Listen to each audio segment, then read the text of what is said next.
Et nous passons à la deuxième table ronde que tout le monde finalement commençait à appeler de ses voeux, qui est la table ronde Alzheimer et mobilité, quelles alternatives, et qui va effectivement aborder la question de la vie sociale, comment elle s'organise à travers le mouvement et comment, enfin à travers la mobilité, et comment et sur quel type d'alternative on peut essayer de construire un monde dans lequel le droit fondamental à bouger, à se mouvoir et à avoir une vie sociale puisse être préservé.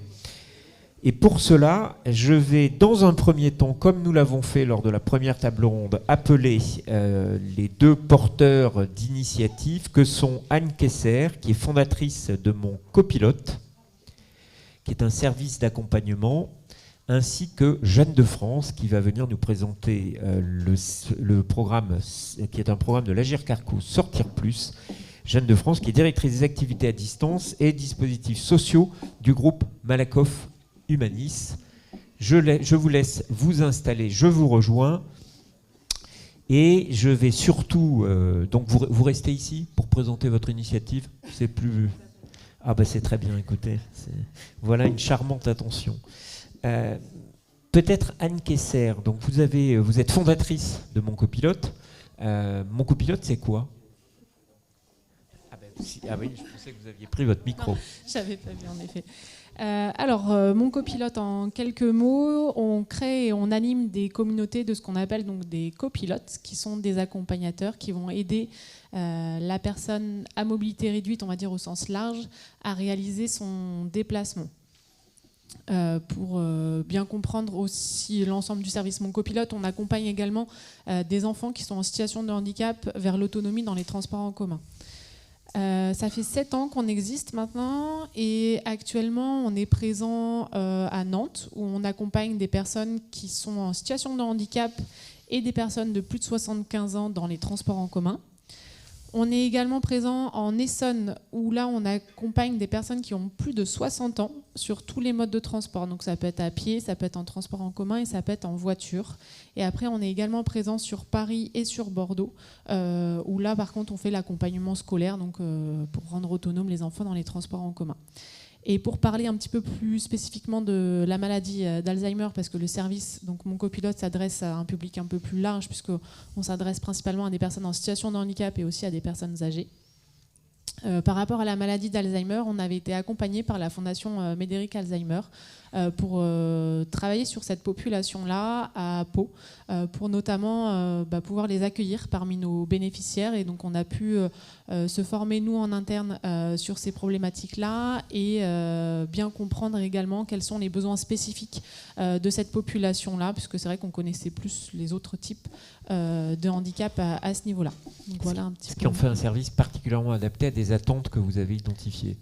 Exactement, c'est ça. On a pu adapter le service et maintenant on peut accueillir des personnes qui ont la maladie d'Alzheimer parmi nos bénéficiaires comme n'importe quel autre bénéficiaire. C'est juste qu'on a un œil, on va dire, un peu plus attentif sur certaines questions pour ces personnes-là. Et vous avez des retours par rapport aux expérimentations, enfin, et aux expériences qui sont menées ? Oui, alors on a en effet accompagné à peu près un peu moins d'une dizaine de personnes qui ont la maladie d'Alzheimer. Mais après, même de manière générale, on ne fait pas de distinction spécifiquement pour les personnes qui ont la maladie d'Alzheimer. Les retours sont tous un petit peu les mêmes. L'accompagnement en tant que tel est évidemment intéressant parce qu'il rouvre la porte d'une mobilité qui est souvent perdue. Et donc du coup, il recrée un certain lien social parce qu'on peut se rendre à nouveau, on peut à nouveau se déplacer.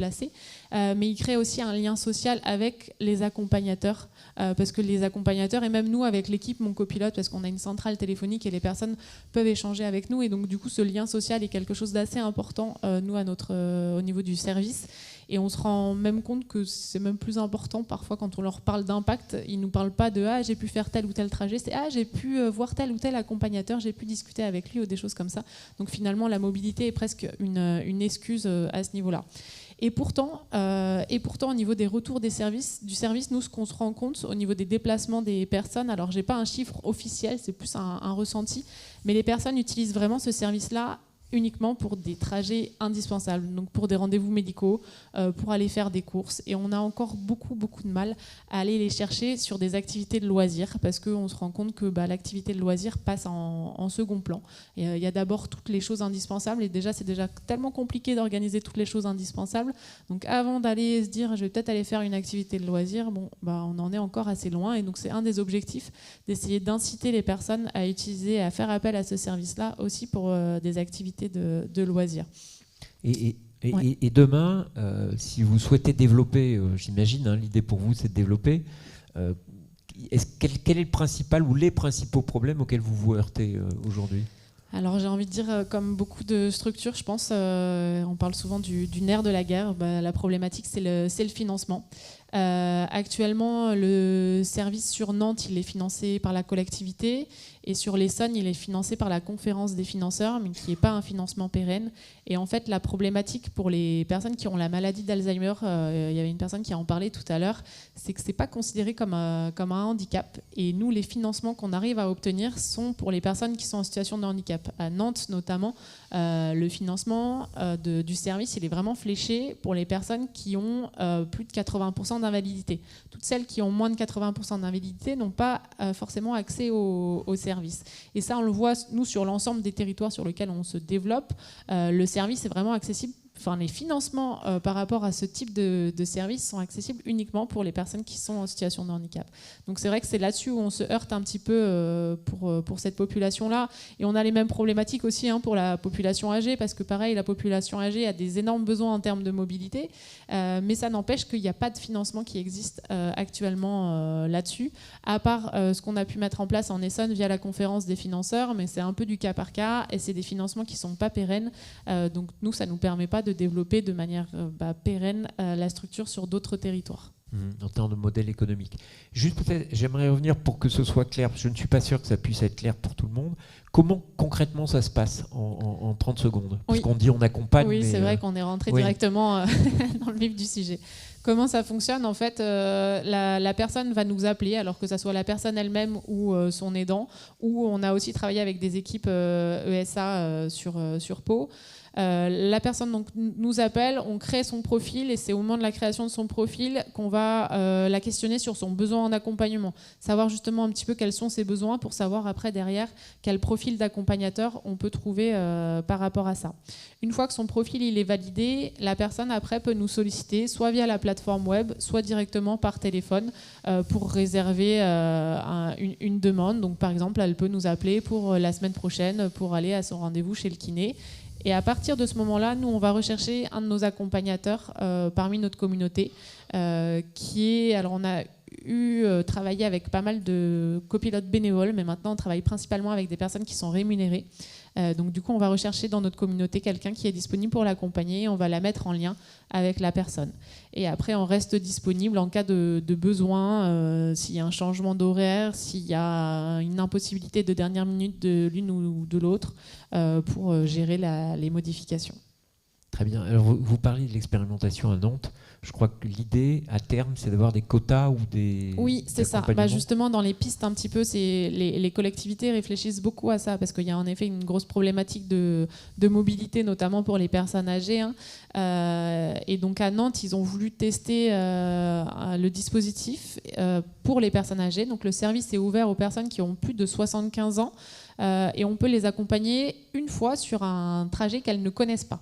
Après, pour les personnes qui ont la maladie, on va dire que ça ne correspond pas exactement aux besoins, et même de manière générale pour les personnes âgées, les personnes qui ont plus de 75 ans, les accompagner une fois sur l'utilisation des transports en commun, c'est un peu juste en termes de changement de comportement, de changement d'habitude, c'est pas forcément suffisant.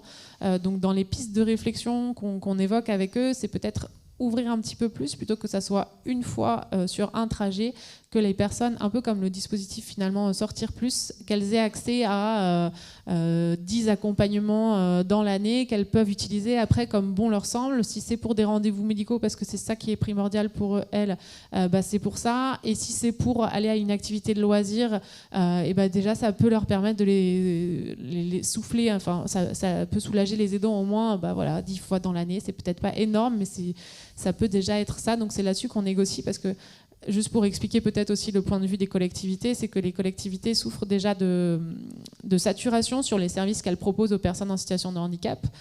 Donc elles ont déjà des difficultés à l'ouvrir à une population, on va dire, plus large, parce que le service étant déjà saturé, si elles l'ouvrent à plus de personnes, le service sera encore plus saturé. Et donc après, de toute façon, tout est une problématique de financement. Il faudra mettre plus de sous sur ce type de service. Très bien, merci. Merci beaucoup. Merci. Jeanne de France, vous allez nous présenter, vous êtes porteuse de Sortir Plus, qui est un programme de l'Agirc Arrco. Voilà, alors moi, donc le Sortir Plus, c'est un programme qui avait été mis en place par l'Agirc Arrco, et il se trouve que le groupe Malakoff Humanis pilote pour le compte de l'Agirc Arrco ce service, et c'est donc à ce titre que je suis là. Donc en fait, c'est très bien parce que Anne a dit plein de choses que j'aurais pas à redire, puisqu'en fait, Sortir Plus, ça fonctionne quand même globalement comme mon copilote. À la différence, en fait, c'est que donc il y a effectivement une enveloppe de 300 €. Donc la personne appelle, parle de son problème de mobilité également, quels sont les problèmes qu'elle rencontre, et là, elle va avoir pendant une année dans le 300 € et sur laquelle elle va pouvoir, on va dire, elle a un droit de tirage pour organiser des sorties. Il faut qu'elle appelle 48 heures avant la mise en place de sa sortie, et ensuite, donc, on va pouvoir organiser la sortie. Alors, en revanche, ce qui est bien, c'est que je vais pouvoir compléter ce que vous avez dit, donc ça je pense que c'est important, c'est qu'effectivement, je suis d'accord avec vous, le culturel arrive en dernier, et nous, on a les chiffres, donc c'est 2%. Voilà.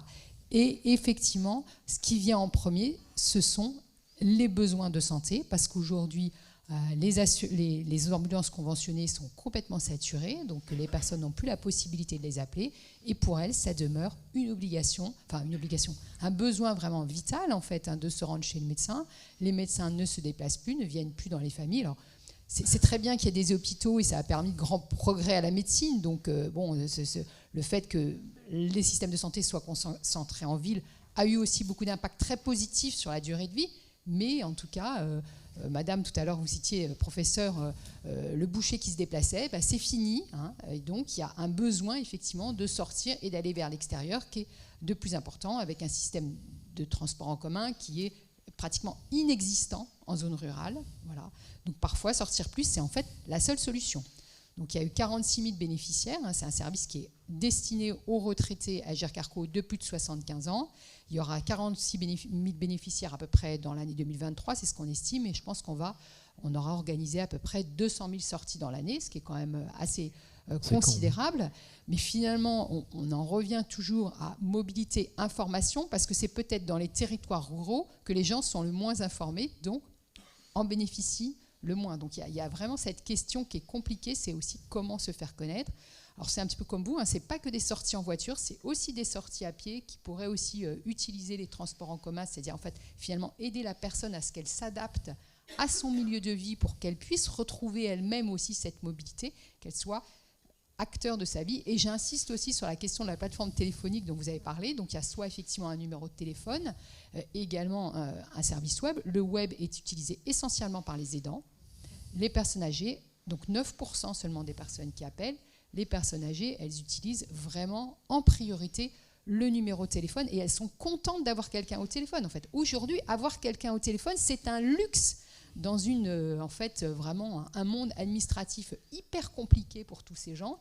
Et donc, de fait, de pouvoir les accompagner sur la mise en place, je pense que c'est quelque chose qui est très important pour eux et qui est déjà effectivement le lien social. On voit que le lien social, en fait, c'est une part peu significative. Donc, c'est vraiment des besoins très importants. La santé et ce qu'on a appelé le pratique, qui est je me rends à la mairie parce qu'il faut que je refasse faire mon permis de conduire que j'ai perdu, même s'ils ne conduisent plus. Enfin bon, ils ont besoin d'avoir leur papier. Voilà. Donc, ça, je pense que c'est vraiment très important d'avoir ce contact téléphonique, ce service simple à mettre en place. Ça, c'était une volonté très forte de l'Agirc Arrco dans la mise en place du service. Et donc, dans la suite du service, ça restera téléphonique. Ça restera téléphonique. Il y aura toujours la plateforme, parce qu'un aidant, généralement, il est disponible à partir de 23h. C'est quand même ça, sa vie. Voilà. Donc, comme à 23h, le service, il est quand même fermé, lui, il va pouvoir organiser la sortie pour son aidant. Mais c'est quand même à 80%, il faut savoir, des personnes seules qui nous appellent. Et en fait, les personnes âgées seules, elles n'ont pas seulement soif l'été. Pendant toute l'année, elles ont également des besoins, et un besoin de rencontre aussi qui est très forte, et d'être actrices de leur vie et de pouvoir faire ce qu'elles faisaient avant. Et ça, je crois que Sortir Plus les aide en fait à mener cette vie qu'elles aiment et qu'elles ont envie de mener, en fait. Voilà, hein, ça c'est très important, qu'elles soient malades ou qu'elles ne le soient pas. Voilà. Alors comme je disais, l'enveloppe elle est quand même limitée à 300 €, et aussi pour les personnes de plus de 75 ans. Donc il y a également des personnes qui ont moins de 75 ans et qui ont déjà des problèmes de mobilité. Donc dans ces cas-là, en fait, tous les groupes de protection sociale Agirc-Arrco ont une mission qui s'appelle la mission ECO, écoute, conseil et orientation.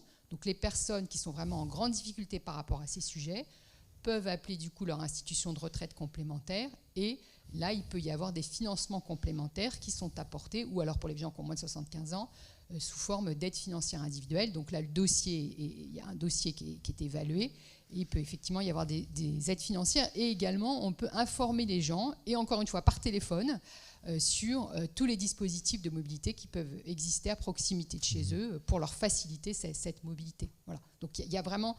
L'Agirc-Arrco a ces deux manières d'agir, et puis également sa participation importante dans ma boussole aidant, dont Virginie parlera tout à l'heure, qui est également une manière de venir informer les personnes sur les solutions de mobilité. Nous, effectivement, on vient intervenir après que le diagnostic est posé, quand l'avancée en âge est là, en fait, pour aider la personne, encore une fois, à mener la vie qu'elle a envie de mener.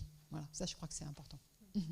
Et juste en termes de développement, donc vous disiez vous faire connaître, c'est ça le Alors en termes de principal, développement, effectivement, nous c'est se faire connaître, et se faire connaître dans les territoires les plus éloignés. Donc je pense qu'il y a une logique d'aller vers qui est très importante, et que ça serait bien que de nouveau des bouchées circulent, voilà.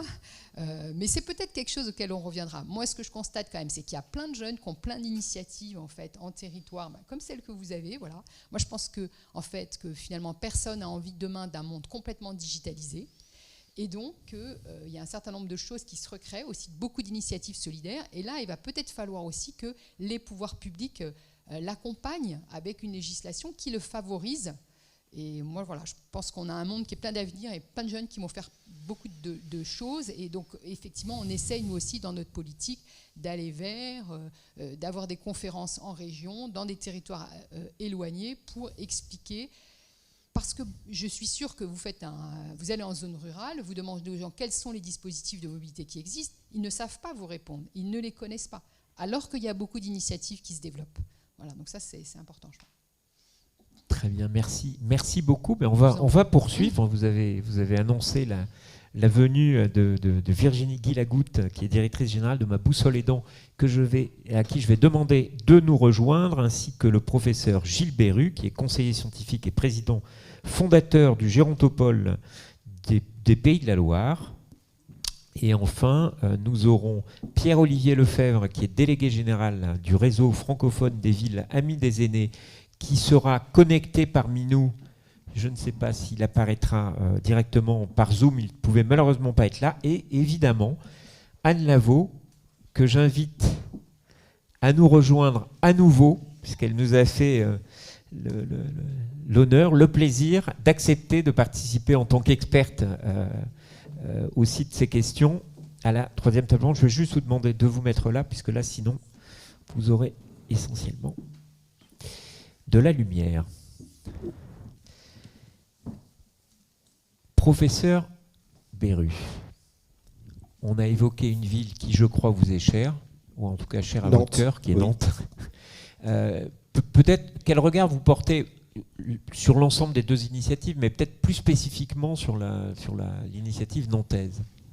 Bien, c'est très intéressant parce que Nantes est une ville qui a mené un grand débat sur la longévité il y a 4 ans, avec une très forte mobilisation de la société civile, des acteurs, avec un vrai enthousiasme et une volonté de faire. Et donc, on est devant des élus motivés par cette question. C'est pour ça d'ailleurs qu'ils réfléchissent à une ouverture malgré l'absence de moyens. Et ceci montre que le cadre, qui n'est pas que financier, mais je rejoins tout à fait ce qu'a dit Madame Jeanne de France, le cadre réglementaire, les compétences territoriales sont à revoir, parce que sinon on épuise des initiatives privées qui se heurtent tout simplement à un cadre qui n'est pas favorable à la mobilité. Donc il y a une évolution du cadre, je pense qu'on va y revenir, mais qui permettrait de... Parce que là on a vraiment une ville avec des gens motivés, Et malgré tout, il y a des réalités qui ne sont pas que financières, c'est aussi des réalités de compétences qui limitent en fait l'action. Très bien, on reviendra notamment sur le rapport que le Gérontopole a produit dans quelques instants. Peut-être Virginie Guy-Lagoutte, donc Ma Boussole Aidant, un service d'Agir Carco. Enfin un service, non, c'est une initiative de l'Agir Carco.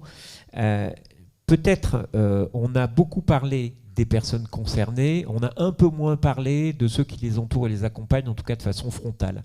Et moi, la question que je voulais vous poser, c'est la place aujourd'hui qu'occupe la mobilité pour les aidants, puisque vous êtes, ce qui au passage vous permettra peut-être, parce que Ma Boussole Aidant n'est pas forcément connue de tous, donc peut-être de commencer par une courte présentation. Très bien, merci Thierry et merci pour cette invitation.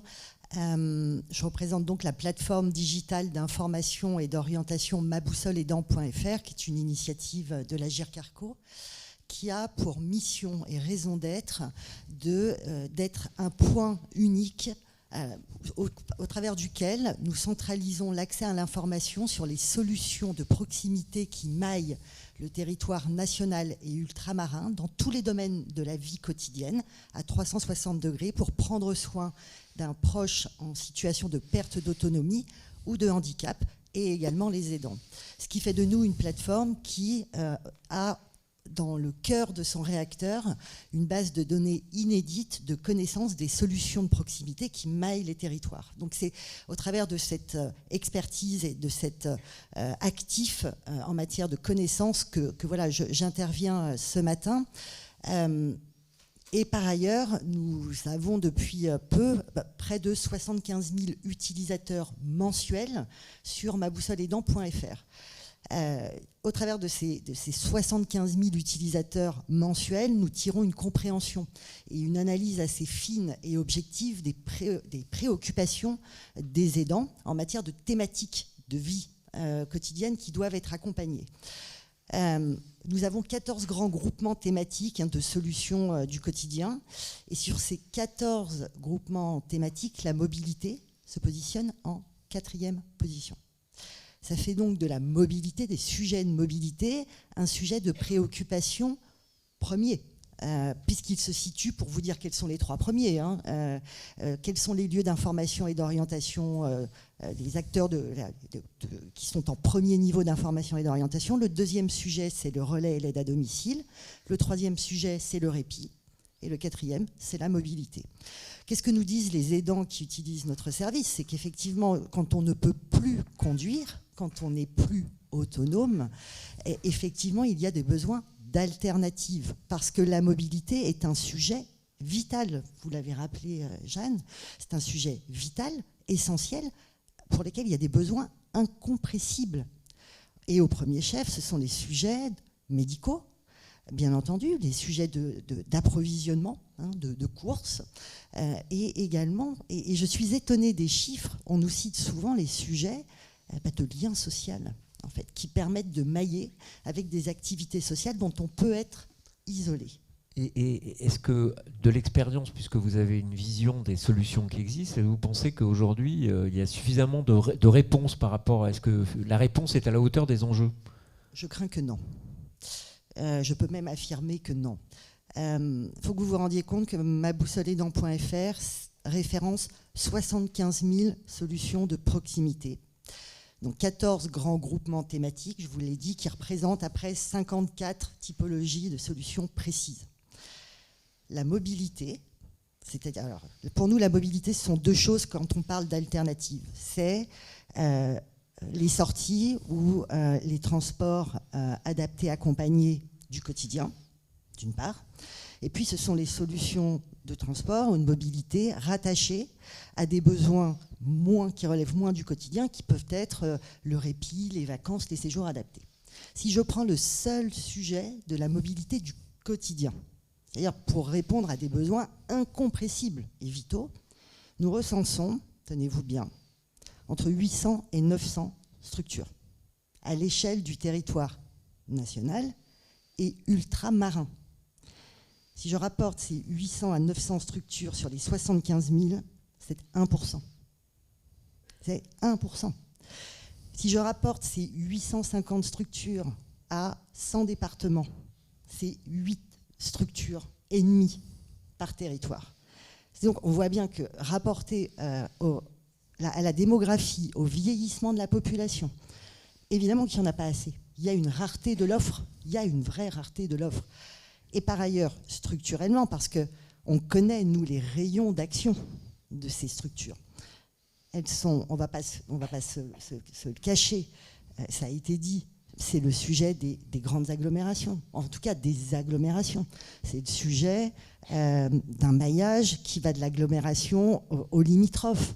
Mais les grands oubliés de la mobilité, c'est la ruralité, parce que ces solutions ne maillent pas la ruralité. Donc on a à cela un problème de volume, on a par ailleurs un problème structurel de rayon d'action.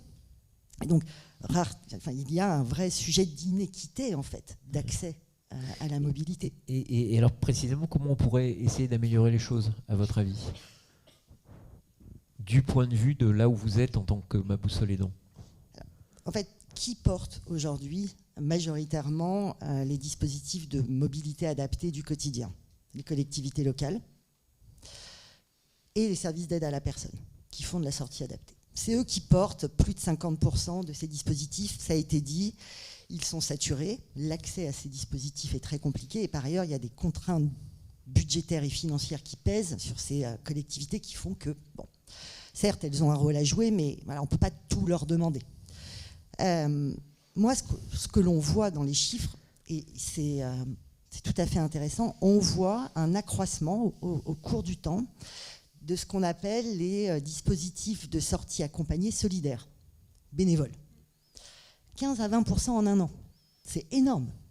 Et on ne peut que saluer en fait cette participation de la société civile à un besoin prégnant de nos aînés qui ne peut plus être pourvu par l'État et les collectivités territoriales. Quand je vois, je salue ces initiatives innovantes telles que celle de mon copilote, mais on a parlé également tout à l'heure de cette auto-école qui s'était lancée dans cette aventure qui a été empêchée. Donc la société civile a un rôle à jouer, mais il y a quand même des freins juridiques et financiers que vous évoquiez à lever pour permettre et pérenniser ces structures et ces initiatives. Très bien. Bah écoutez, merci. On aura peut-être l'occasion de revenir sur le sujet. Mais vous avez évoqué le rôle des collectivités territoriales. Et là, on a quelqu'un qui est Pierre-Olivier Lefebvre, qui travaille beaucoup avec les collectivités territoriales. C'est très bien, j'ai un écran. Est-ce que vous nous voyez bien? Oui, tout à fait. Bonjour à vous. Bonjour.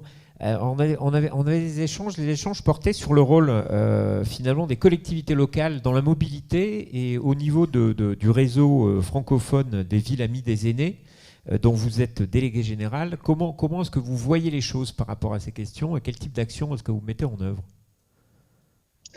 Alors en fait, il y a peut-être plusieurs niveaux de réflexion à travailler à l'échelle d'un territoire. Le premier niveau, c'est certainement de répondre aux défis démographiques. C'est-à-dire que le débat qu'on a là, on est dans une situation, je dirais, de crise pour répondre à un besoin actuel. Et en même temps, le rôle du territoire, c'est d'anticiper demain et après-demain. Et pour faire ça, il faut vraiment qu'il y ait quelque part une compréhension des rythmes qu'ont les habitants âgés dans l'avancée en âge, qui est un travail de découverte de la fragilité par rapport aux professionnels, qui ne sont pas les professionnels dont on a aujourd'hui, je dirais, des gens convaincus, c'est-à-dire que les acteurs qui sont présents aujourd'hui connaissent les habitants âgés et connaissent leurs besoins et leurs attentes. Si on veut changer les comportements et anticiper sur les modes de locomotion, sur tout un tas d'équipements publics, il faut qu'on arrive à convaincre que les ingénieurs de la voirie, que les gens qui font les délégations de services publics, des transports en commun et ainsi de suite, qui font l'éclairage public, qui aménagent nos villes pour mettre du mobilier urbain adapté, comprennent que les habitants âgés doivent continuer d'être des citoyens à part entière entre guillemets, normalement, avec leurs différences, mais normalement, et qu'on ne fasse pas systématiquement recours à des dispositifs, je dirais, exceptionnels ou à part du lot commun, pour faire en sorte qu'on sanctuarise les dispositifs particuliers pour ceux qui en auraient vraiment besoin. Et ça, c'est un travail à long terme qu'on essaye de faire avec les collectivités. La mobilité, ça fait partie des 8 thématiques de la démarche de l'OMS et ça fait partie, je dirais, du trio gagnant des attentes. Alors, je ne suis pas totalement d'accord sur l'opposition rural-urbain. En fait, l'attente et les manques sont criants des deux côtés. Les réponses ne sont pas toujours les mêmes. Mais quand on fouille un petit peu, certes, il y a plus de réponses dans le domaine urbain, mais par rapport à la densité, au final, il y a beaucoup de personnes laissées sur le trottoir, si je puis faire ce jeu de mots. Donc le défi qu'on a, c'est véritablement de travailler pour que, à chaque fois que c'est possible, on crée de l'autonomie en amont d'une situation de crise. Ça passe par faire comprendre que la voirie, si elle a des contrastes, on ne tombe pas et qu'on a des repères. Ça passe par la signalétique qui doit être assez grosse, qui doit être au bon endroit pour qu'on garde ces repères et qu'on ne dise pas aux gens, vous n'êtes pas sans savoir. Moi, souvent, je demande à ce qu'il y ait de la signalétique parce que, effectivement, si on ne se souvient plus d'où on est, on peut lever la tête et se dire, tiens, oui, ça me rappelle quelque chose et ça me renvoie à quelque chose, autant pour la personne âgée que pour celle qui va être son accompagnateur. Donc ça, le défi, il est vraiment là. Faire en sorte que les toilettes publiques soient adaptées, faire en sorte qu'il y ait une compréhension aussi de la déambulation. Moi, j'avais été très marqué en travaillant à une époque à la ville de Dijon où on avait des appels d'habitants qui étaient parfois eux-mêmes des retraités et qui nous disaient, il y a des gens qui déambulent dans le quartier, qu'est-ce que vous faites? Comme si c'était interdit de se promener, entre guillemets, et que ça crée un sentiment d'insécurité. Donc, je pense qu'il y a un environnement à créer de bienveillance pour comprendre qu'on est différent dans l'avancée en âge. Il n'y a pas une sorte d'habitants âgés. Il y a une kyrielle d'habitants âgés, que ça doit être martelé pour qu'ensuite on apporte des réponses et pour alors être plus concret sur ces questions, je dirais, d'accompagnement et ainsi de suite, je crois qu'il faut croiser les choses. J'entendais parler tout de suite là de l'auto-école c'est l'auto-école de Valenciennes. Ah oui, j'ai fait un effet de teasing, j'ai dit que vous alliez nous en parler. J'entends pas bien. J'ai fait un effet de teasing, j'avais dit ou de divulgachage, ça dépend si vous êtes québécois ou français, à propos de l'auto-école, de l'initiative de l'auto-école.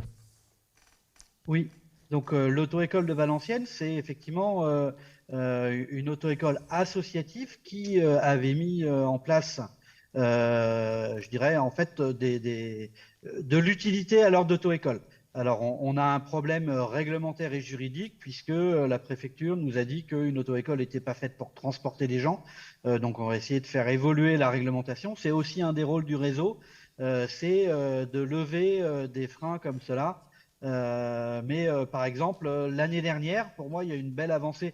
C'est l'autorisation pour les collectivités de mettre des passages piétons avec des secondes qui défilent et qui fait qu'on est capable d'évaluer soi-même si on peut traverser ou pas en toute sécurité. Pendant des années, ça a été bloqué. Ça vient d'être levé l'été dernier. Et je pense qu'il faut qu'on avance sur ce type de choses. Et je précise, je ne pense pas que je sois en décalage par rapport au discours qu'il y a eu. Le rôle du réseau, c'est aussi de préparer la suite et de pas simplement, je dirais, à réagir à des crises ou à des situations de difficulté. C'est de préparer la société au fait qu'on va avoir plus de 30% des habitants qui seront retraités, dont un certain nombre qui seront très âgés. Et ce travail d'anticipation, il doit se faire en amont parce que vous doutez bien que acheter des bus qui soient adaptés, acheter du mobilier urbain, faire de la voirie, c'est des choses qui durent 10, 15, 20, 30 ans. Et donc, si c'est pas pensé au moment où on le fait, ensuite, c'est très, très difficile de récupérer le coût. Très bien. Merci beaucoup. Vous voulez peut-être ajouter un mot, mais sur ce sujet, Moi, ce que j'en comprends quand même dans votre propos, c'est qu'il y a deux niveaux de réponse. Il y a un niveau de réponse à court terme, qui est comment est-ce que finalement on va créer au sein des espaces davantage de sécurité pour tout le monde, et là-dessus tout le monde a son rôle à jouer. Puis il y a une deuxième dimension, qui est une dimension d'anticipation sur l'avenir, où précisément c'était aussi la raison pour laquelle on voulait avoir à la fois Anne Lavaux et le professeur Beru, c'est comment est-ce que finalement, demain, on peut envisager l'avenir et les solutions d'avenir. Donc peut-être Anne Lavaux, et puis on reviendra, professeur Beru, plus longuement. Oui, tout à fait. Je pense que l'anticipation, c'est vraiment le bon terme. Donc à l'association Prévention Routière, depuis quelque temps, on travaille sur la mise en avant de l'intermodalité, de la multimodalité. En fait, on a rebondi sur les travaux de Joël Messonnier, qui est un sociologue qui travaille à Lille sur des cohortes, et depuis des dizaines d'années, sur une cohorte de baby-boomers. Et lui pointe le fait que la génération qui est celle aujourd'hui des seniors dont nous parlons depuis ce matin, c'est la génération des baby-boomers pour qui la voiture était non seulement une représentation statutaire, mais aussi l'outil de leur évolution professionnelle, de leur mode de vie. Et le corollaire de ça, ça a été aussi les résidences secondaires, souvent choisies dans des communes très rurales, et le fantasme de « je vais passer ma retraite dans ma résidence secondaire ». On est aujourd'hui sur des conclusions quasiment par rapport à ces travaux, et ça nous a beaucoup interpellés dans le cadre d'un colloque qu'on avait organisé au Sénat sur les seniors dans la ville. Et depuis lors, on travaille sur cette question de l'intermodalité et de la multimodalité, déjà pour notre propre sujet, car on est convaincu que plus on est capable de se mettre à la place de l'autre dans son mode de mobilité, plus on sera attentif à son comportement, et finalement, plus ce fameux partage de la route, qui est considéré comme souvent l'enfer, c'est l'autre, sera aisé et sera peut-être plus sûr. Et donc, dans le cadre de ces travaux, on a réalisé qu'en France, on avait 13,3 millions de Français qui sont en précarité mobilité. Précarité mobilité, ça veut dire qu'ils n'arrivent pas à financer leur propre mobilité du quotidien. Parmi eux, il y a des jeunes, parmi eux, il y a des seniors. On est souvent aux deux extrémités de la vie professionnelle ou de la vie dans une mobilité autonome. Et j'ouvre une petite parenthèse.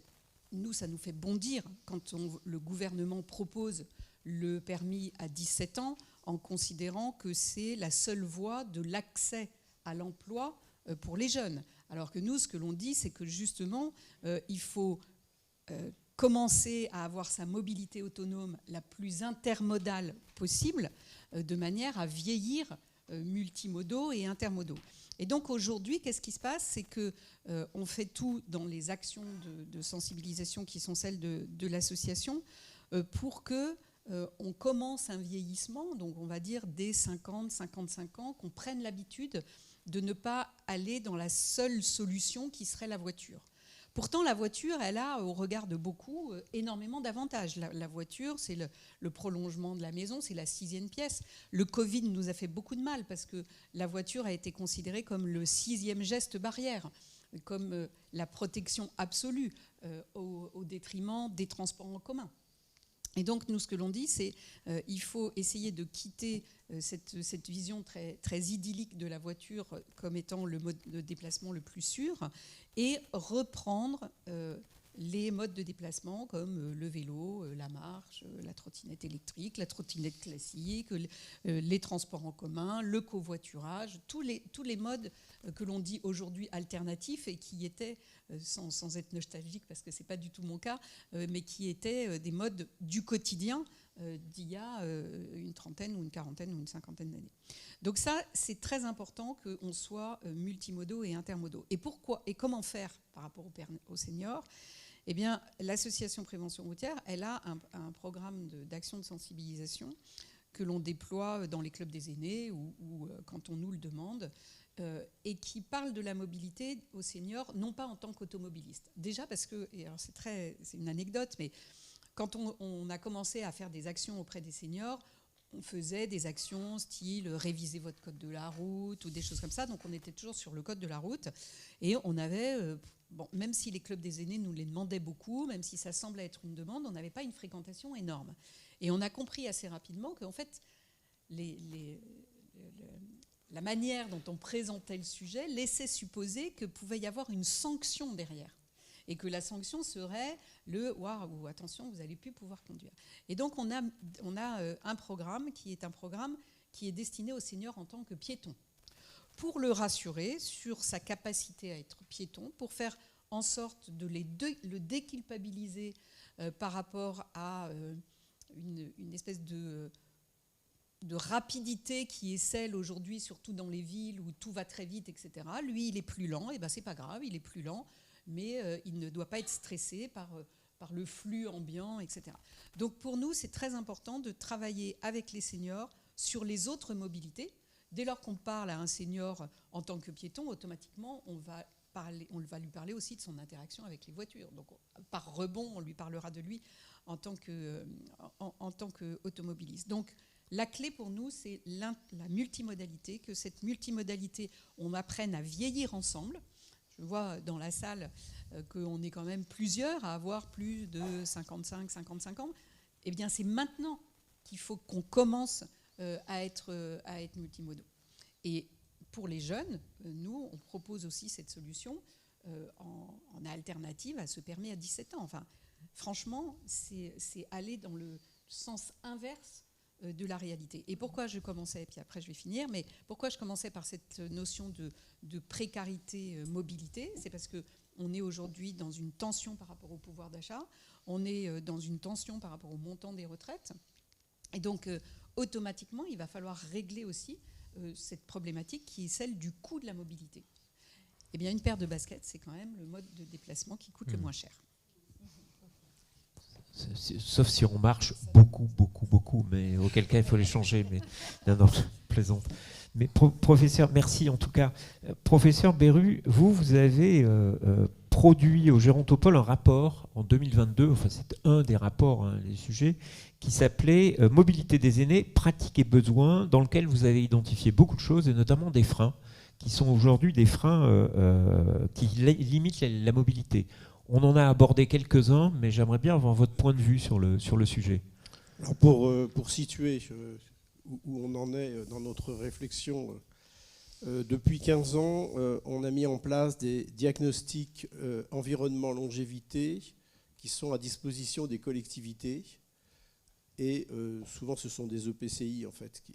Et dans ce cadre-là, on fait un diagnostic sur la prospective à 15 ans de l'évolution de la proportion de personnes âgées en regardant les différents champs, dont la mobilité, mais aussi l'habitat, mais aussi l'activité économique, l'emploi, etc. C'est aussi pédagogique pour les élus qui comprennent que d'avoir des personnes âgées, c'est une chance sur un territoire. Par ailleurs, pendant 2 ans, j'ai travaillé dans le petit groupe qui réfléchissait à l'évolution de la circulaire sur le permis de conduire avec la délégation de la sécurité routière. Et c'était des débats qui étaient passionnants, très ouverts, où on mettait, je dirais, ensemble, d'une part, la sécurité que doit attendre tout citoyen et que des gens dangereux ne puissent pas conduire, mais en même temps de la nécessité de faire évoluer les collectivités locales sur la mobilité. Alors, c'est vrai que ça s'est traduit par une circulaire sécuritaire, ce qui est un peu le travail de la délégation à la sécurité routière, et avec le propos que pour le reste, de toute façon, c'est pas nous. Et donc voilà, on se retrouve finalement avec quelque chose qui est un peu déséquilibré, qui va mettre en jeu la possibilité de conduire de 850 000 personnes en France, sans finalement que le volet qu'est-ce qu'on fait maintenant soit abordé. Alors, ce qu'on a pu constater, le cœur du travail qui nous était demandé, c'était l'accidentologie. On s'est appuyé sur les données de Maine-et-Loire, qui était le département qui avait les données les plus complètes, les plus sérieuses et vérifiées, sur les 5 départements de la région. On a constaté que si on prend les accidents où il y a des morts et où il y a des personnes âgées. À la campagne, ce sont des accidents avec une vitesse un peu plus grande, où là, on a des personnes âgées qui sont proportionnellement plus souvent responsables de l'accident qui a causé une mort. Causé mort de la personne âgée ou de quelqu'un d'autre. En ville, on a été très surpris par le résultat, parce qu'on ne s'y attendait pas du tout. C'est que les personnes âgées, ce sont les victimes. Mais pas comme conducteurs, comme piétons.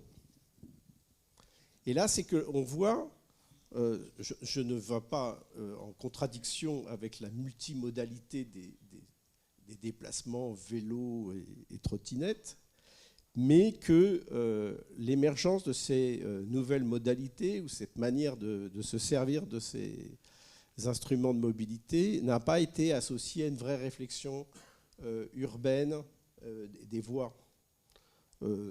Nantes, voilà. On a énormément de voies cyclables, il y a beaucoup, voilà. Mais c'est vrai que c'est l'aventure de traverser une rue. Il faut vraiment être très compétent pour arriver de l'autre côté.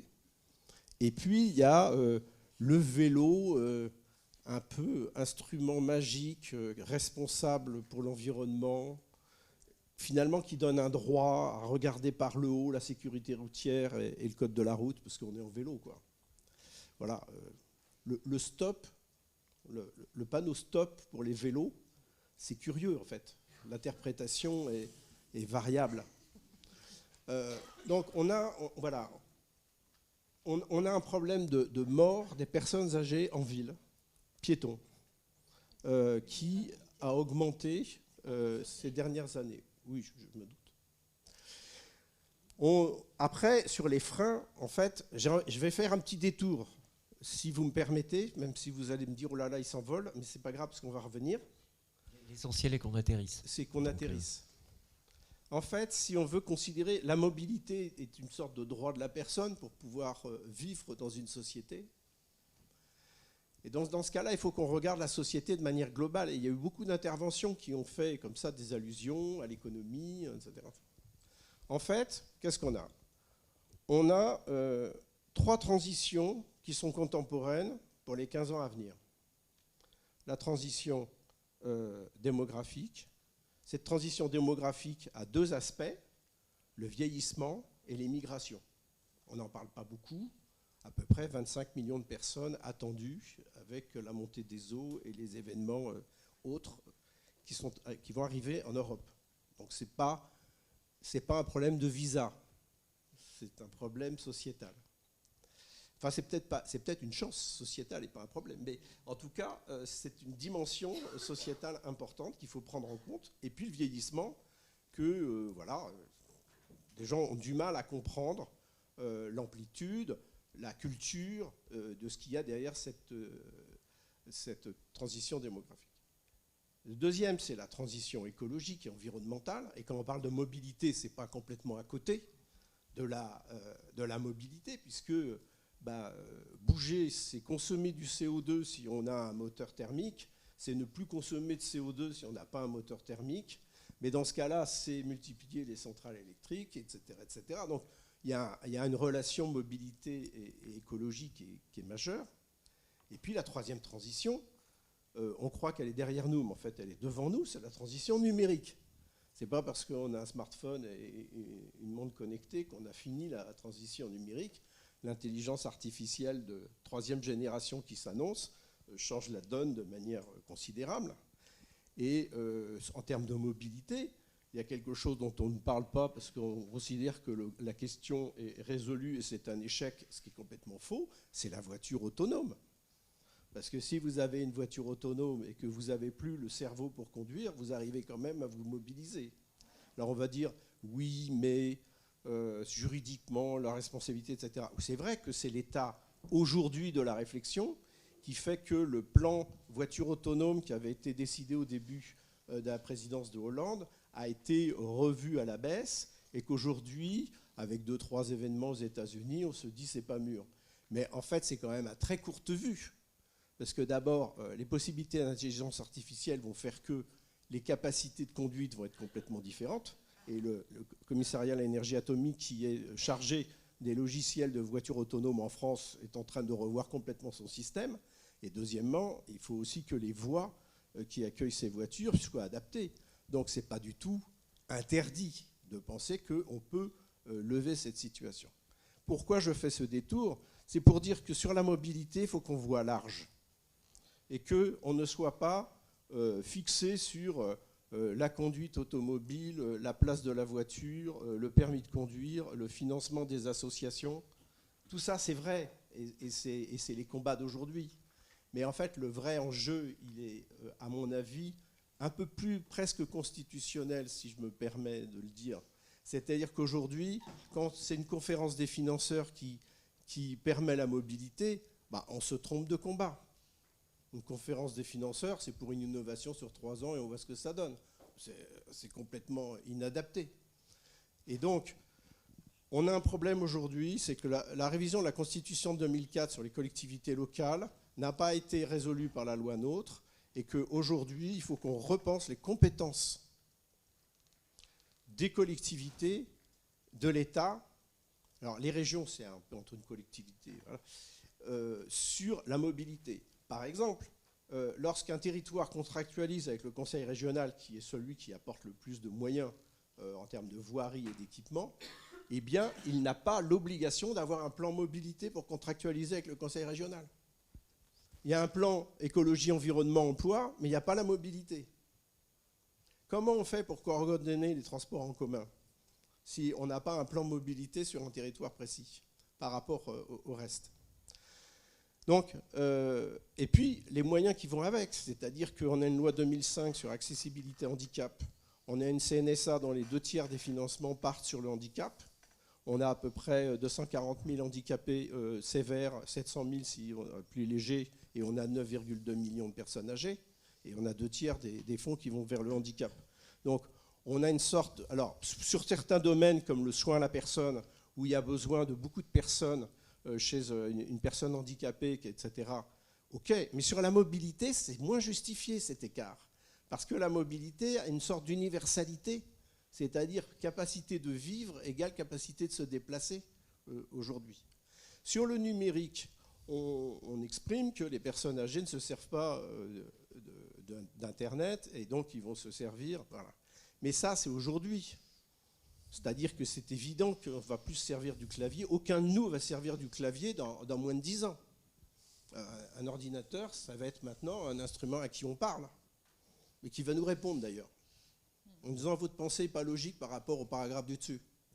Et qui, accessoirement, pourra faire même preuve de plus d'empathie qu'un interlocuteur, ce que montrent pas mal d'études sur l'IA. Je fais juste ce petit détour. Oui, il y a eu une expérience absolument incroyable. Il y a un ordinateur qui parle avec 2000 personnes qui ont besoin de parler. Mais les gens disent c'est génial parce que ce médecin-là, il n'est jamais impatient, il est sympa, on parle 3 heures avec lui, enfin, c'est fabuleux, quoi. Bon. Donc je reviens sur la mobilité. Je pense qu'en effet, il y a des combats associatifs, combats de prévention, etc., qu'il faut visiblement maintenir. Mais je pense qu'il faut que tout le monde se regroupe, et je pense que cette réunion aujourd'hui a du sens dans ce sens-là, c'est de dire oui, mais nous ne sommes que des petits bouts du rouage, et que la mobilité est une question citoyenne, générale, qui dépasse largement ce cadre-là. Aujourd'hui, il n'y a peut-être pas les conditions pour une réforme constitutionnelle sur la répartition des collectivités, mais c'est vraiment dommage, parce qu'il ne peut pas y avoir de loi vieillissement si on n'a pas fait d'abord cette réforme des compétences. Très bien, merci. Merci beaucoup, parce que je vois que l'heure tourne malheureusement, mais peut-être avons-nous des questions dans la salle ou sur le fil chat. Non, pas de questions dans la salle. Pas de questions sur le chat. Une question dans la salle. Je me faisais l'effet d'un commissaire-priseur.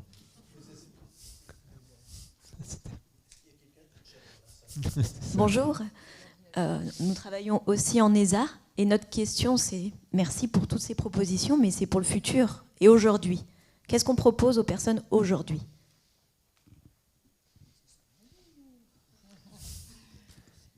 Non mais enfin,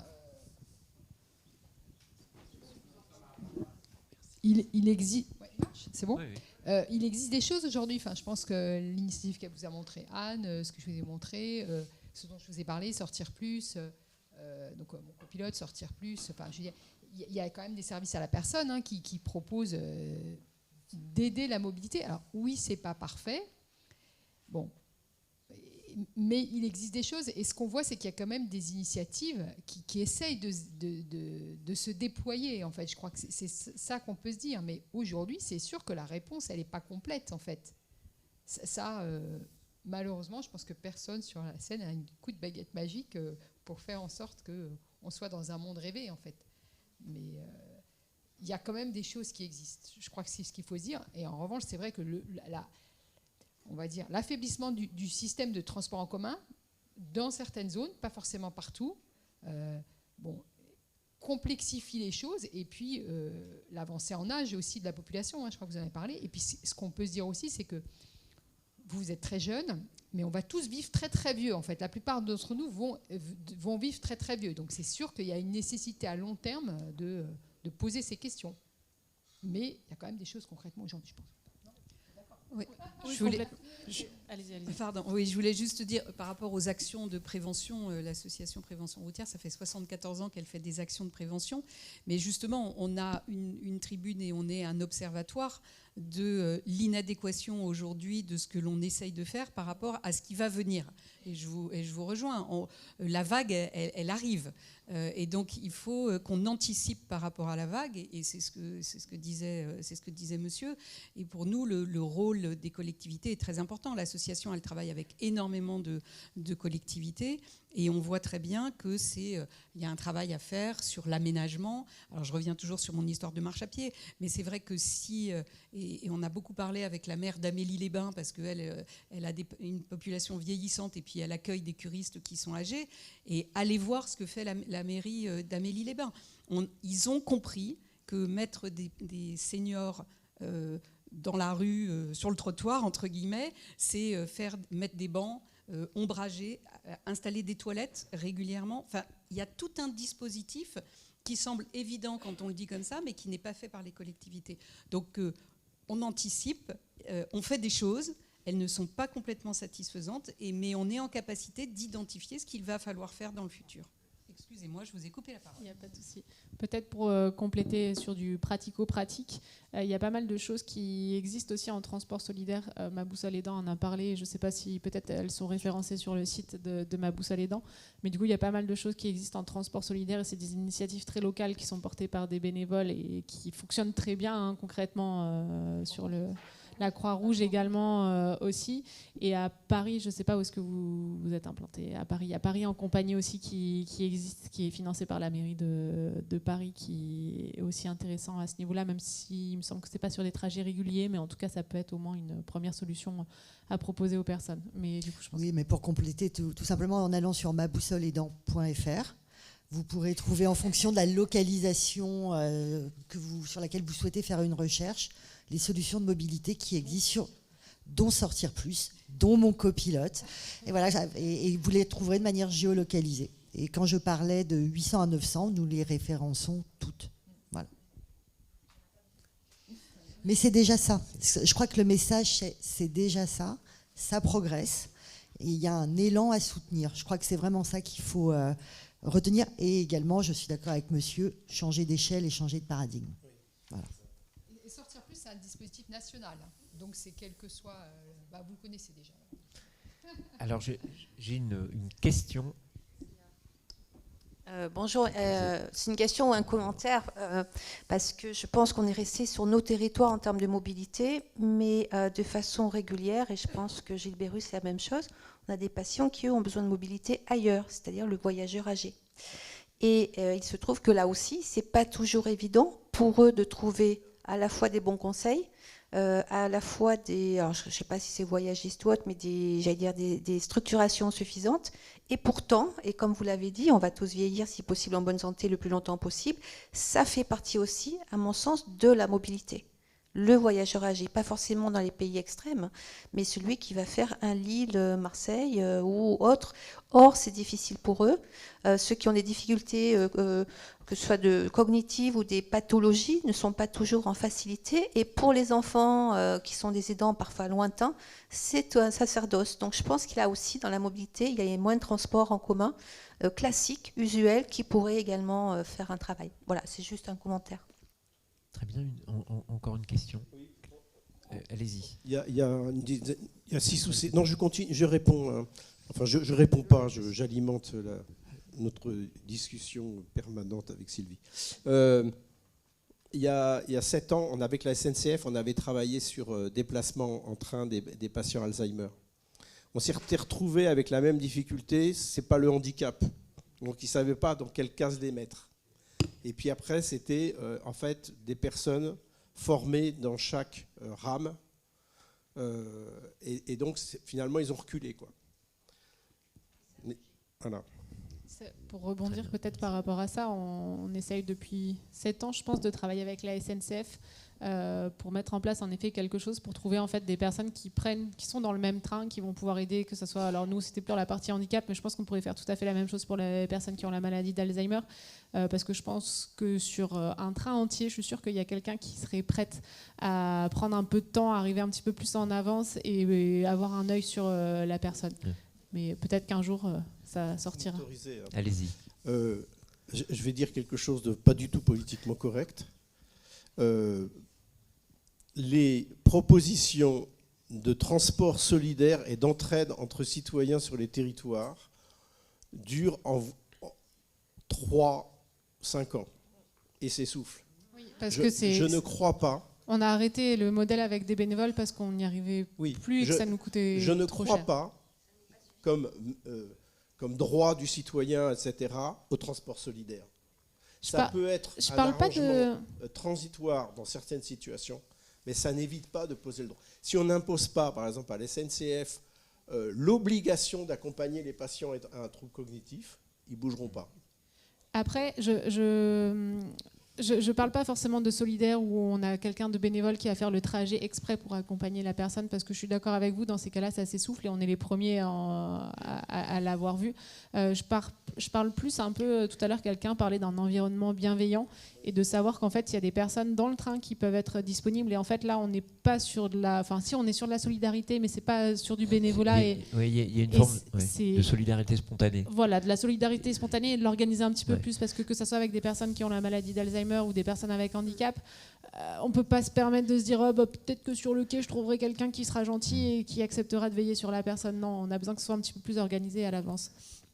Et je pense qu'il y a un enjeu aussi par rapport à ça. Nous, on le voit bien sur la mobilité, en ayant basculé sur un modèle où on rémunère les personnes. Si on ne travaille pas sur la solidarité, le budget, il est énorme. Parce que si on se dit que pour toute personne qui a un handicap ou qui a la maladie d'Alzheimer ou qui est simplement âgée, il faut avoir quelqu'un qui est rémunéré, qui va faire le trajet aller-retour pour faire un certain nombre de devis sur des choses comme ça. C'est des budgets qui sont énormes. Et... C'est pas des personnes rémunérées que pour ça, c'est des référents. Ouais. Oui. Mais c'est le mode d'organisation, mais là du coup c'est un autre débat. Juste ce que vous disiez, c'est que la SNCF par exemple n'a pas de médecin dans les trains et néanmoins on arrive à régler ces soucis. C'est peut-être un modèle, mais on va pas. Je ne voudrais pas alimenter un débat qui sinon va nous amener très loin, d'autant que Catherine avait une question à poser, je pense que ce sera la dernière. C'est une remarque, et ça rejoint ce que vous venez de dire. Je pense qu'il y a là encore un sujet de fond, qui est l'éducation qu'on donne, qui est comment on fabrique une société globalement plus solidaire. Je parle... Et là, on est au-delà du handicap. Il y a la question des migrations. C'est une question beaucoup plus large, qui est globalement une question politique. C'est comment on accepte les difficultés, les différences. Comment on accepte comment on s'engage aussi à être solidaire globalement sur tous les sujets de difficultés de vie dans la société. Et je pense que c'est ce sujet-là de la mobilité, autour de la question de la maladie d'Alzheimer notamment, mais pas que, c'est un sujet parmi les autres dans cette question qui est beaucoup plus large. Je me permets peut-être de rebondir aussi là-dessus, parce que c'est aussi un des enjeux qu'on a à travers le service Mon Copilote, en fait, c'est de sensibiliser la population aux problématiques qui sont rencontrées. Parce que souvent, on n'est pas solidaire un peu par ignorance, parce qu'on ne se rend pas compte de la difficulté que rencontrent les personnes. Et c'est aussi cet enjeu-là qu'on veut à travers nous, le service Mon Copilote, c'est de sensibiliser les accompagnateurs. Et l'objectif, c'est de trouver des accompagnateurs au départ qui ne connaissent pas le handicap, pour leur montrer en fait les difficultés que rencontrent ces personnes-là. Et c'est en faisant les trajets avec elles ou avec les personnes âgées, il y a beaucoup d'accompagnateurs qui nous disent « Ah, mais je ne me rendais pas compte en fait à quel point c'était difficile, là, ces 2 portes pour rentrer. Les portes, elles sont très lourdes. Ou en fait, là, il faut sonner à l'interphone, mais en fait, il faut presque courir pour aller à la porte qui vient d'être ouverte parce que sinon, elle sera refermée le temps que j'y arrive. » Et je pense qu'en se rendant compte, en étant vraiment sur le terrain, c'est une des meilleures façons de les sensibiliser à ce niveau-là. Et tout ça donc pour dire que c'est beaucoup par ignorance aussi que parfois on n'est pas forcément solidaire, je pense. Merci. C'est pour ça que l'éducation est importante. Oui. Il y avait de l'éducation civique, moi, quand j'étais enfant. Merci. Non, mais ça peut vous faire rire, mais, il y avait exactement des sujets comme ça, des exemples comme ça, et qui permettaient de prendre conscience, qui permettaient à des enfants de prendre conscience que le regard sur les autres, il était important. Merci beaucoup Catherine. Je vais être obligé de conclure, enfin non pas de conclure, mais d'arrêter cette table ronde. Merci infiniment et pour les échanges de l'ensemble de la matinée, pour cette table ronde, les échanges de la matinée. Et je laisse à Hélène Jacquemont le soin de faire une ultime conclusion.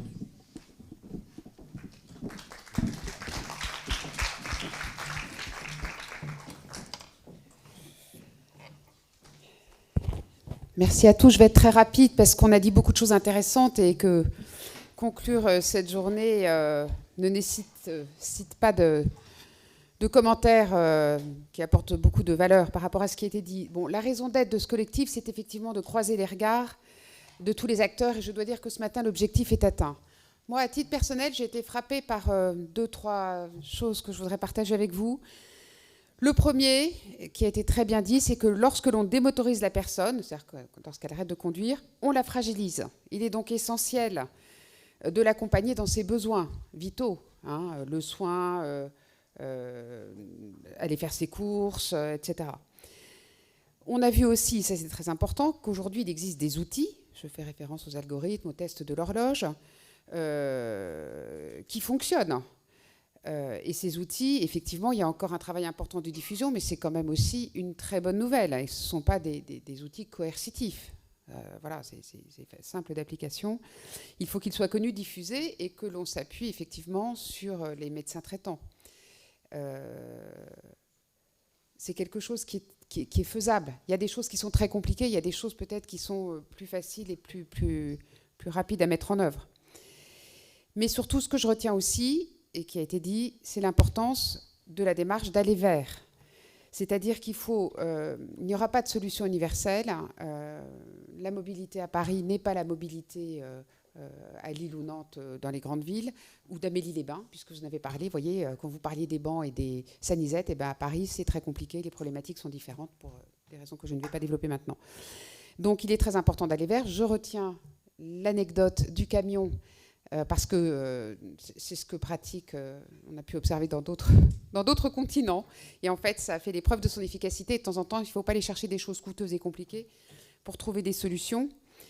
Et enfin, je vais rebondir sur ce que vous dites, madame. Nous sommes dans un travail important pour adapter la société au vieillissement, avec une bienveillance qui est tout à l'honneur de l'approche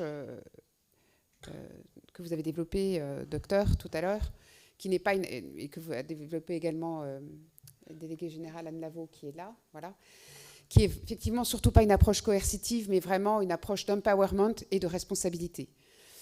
Pour tout cela, je vous remercie de votre présence. Je remercie également tous ceux qui étaient en ligne et qui étaient nombreux vu le nombre de questions. Et n'hésitez pas, maintenons le dialogue et continuons d'avancer sur ces sujets fondamentaux. Merci beaucoup.